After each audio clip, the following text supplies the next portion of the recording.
आइए आज सुनते हैं माता सीता के चमत्कार के बारे में रामायण की एक कहानी। माता सीता भस्म कर सकती थी रावण को, लेकिन क्यों नहीं किया और कैसे रावण बच गया एक तिनके के कारण। माता सीता को तो साक्षात लक्ष्मी माना जाता है। वे श्री राम की तरह ही शक्तिशाली थी। वे चाहती तो रावण को उस वक्त भस्म कर सकती थी जब वह हरण करने आया था।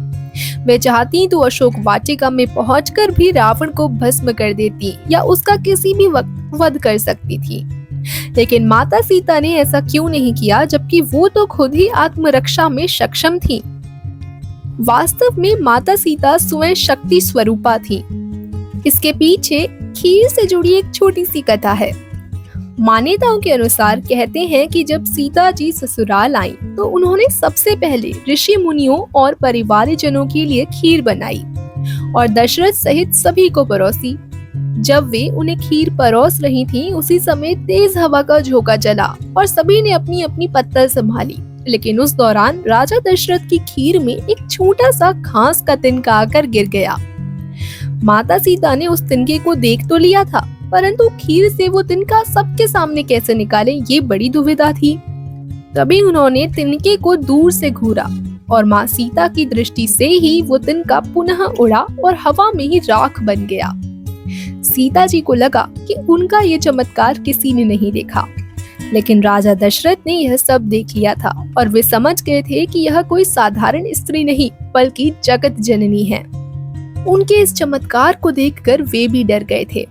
खीर खाने के बाद राजा दशरथ अपने कक्ष में चले गए और बाद में उन्होंने सीता जी को अपने कक्ष में बुलवाया। वहां उन्होंने माता सीता से कहा कि आपका यह चमत्कार मैंने देख लिया है और अब मैं समझ गया हूँ कि आप कौन हैं। इसलिए आज आप मुझे एक वचन दीजिए कि जिस दृष्टि से आपने उस तिनके को देखा, उससे कभी किसी और को नहीं दिखेगी। इस बात को सुनकर माता सीता ने दशरथ जी को वचन दिया कि मैं कभी किसी को इस दृष्टि से नहीं देखूंगी। जब रावण ने उनका हरण किया था, तो वो स्वयं ही उसे भस्म कर सकती थी, परंतु वो राजा दशरथ को दिए गए वचन से बंधी हुई थी। इसलिए जब रावण उनके करीब आने का प्रयास करता था या उन्हें धमकाता था, तो वो कुछ नहीं करती, बस हाथ में तिनका उठाकर घूरने लगती थी और उसके प्रति अपने क्रोध को नियंत्रित करती थी। तो मान्यताओं के अनुसार ये एक छोटी सी रामायण की कथा थी। अगर आपको ये कहानी दिलचस्प लगी हो तो अपने दोस्तों के साथ शेयर जरूर कीजिएगा। वीडियो को लाइक करें। Thank you so much for watching.